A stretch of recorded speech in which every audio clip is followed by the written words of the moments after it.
It's that time of the year when all the sectors are having consultation meetings with Finance Ministry ahead of the Budget 2024 and making a case of what they want from budget as well. To gain the insights about the gems and jewellery sector's wish list, my colleague Manisha spoke with Gem and Jewellery Export Promotion Council's chairman, Vipul Shah, and started by asking about industry's expectations. Listen in. First of all, we are thankful to the Finance Minister as usual every year. We have been always consulted as an industry body, and we had an opportunity to meet them personally and present the industry's issue. And we had put it forward that even they are aware that the industry is struggling right now. We are facing challenging times currently. And if you see the gems and jewelry exports, like almost 50% comes from the diamond segment. And the diamonds have almost dropped last year by almost 28 to 30%. And even in the beginning of the first quarter, we have challenging times and we are down by almost 14 to 15%. So that was our concern. And for the same, we requested the government that we need to make sure that we need to have this sale in special notified zone. So that Section Z, if we can have a safe harbor rule, which we have been always pleading, and I'm sure that this time, looking into the struggling industry, this might be looked into. Then another thing which we asked is for reinstating of diamond impress license. The diamond impress license was it's an import. Means as an exporter, when you have to export to all your different countries and your buyers, normally they would like you to take some 5% rejections or such. And because of this new beneficiation laws of these mining countries, where certain goods are cut and polished overseas, so certain mix you need it for the jewelry over here. So we have requested on an average of last 3 year exports, 5%, we are 5% to import duty free these polished goods. So that will help for our mix over here, and that can help to boost our exports. And that was already prevailing, but when there was zero duty, it was removed. So when it is again there is a duty for diamonds, we have asked to reinstate, and there is a positive outlook also for the same. Okay. Another Mr. Shah, issue, Mr. Shah, I was going to ask you about the import duty, because that is one thing that has been a long-standing ask. Does that continue to feature into the consultation?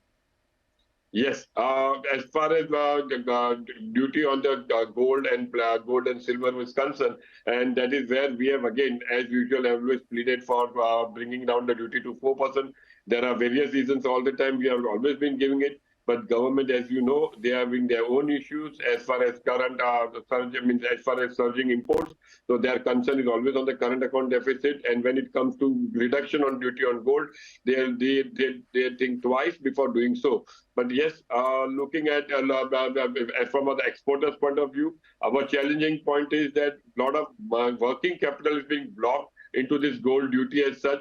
So for that, if that could be relooked, that would really support the export industry. So I'm sure there was a patient listening for the same, and let's hope for and cross our fingers that they will be looking into it and surely try to do something on that lines. Oh, absolutely. Did lab-grown diamonds in any sense feature within this conversation? Yes, as far as lab-grown diamonds was concerned, as you are aware, there are two processes which is taking place for lab-grown diamonds. One is the CVD diamonds, that is carbon vaporization deposits, and one is the HPHT process. So that is the high pressure, high technology process. So this where India is having an advantage is on the CVD diamonds as such. So what we have requested that to have a separate code for this CVD as well as HPHT. The reason for the same is that we would want to see how much imports are taking place coming from China as far as HPHT is concerned, and since it is being produced in our country. So going ahead, if we have data with us, and if this is segregated, that really will help us to monitor and make things more easier for our country and our exports to coming for this year. So, Mr. Shah, we've spoken about diamonds and we've spoken about all kinds of diamonds, but what's your sense on platinum as well? Because that is an area where I remember having conversations with you last time where you were wanting some changes as well.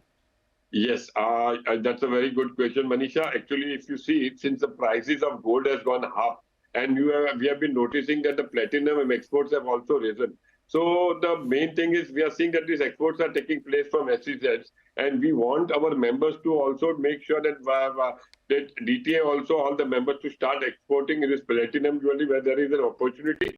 But the problem is that the tariff rate is not fixed in platinum, where there is no structure as far as duty drawback is there, as far as what we have in gold and silver. So this is the first time which we have put it forward, and the finance minister gave a proper hearing to this.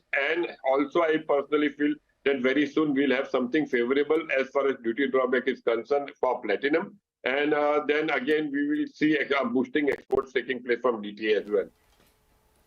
All right, that's the budget wish list from the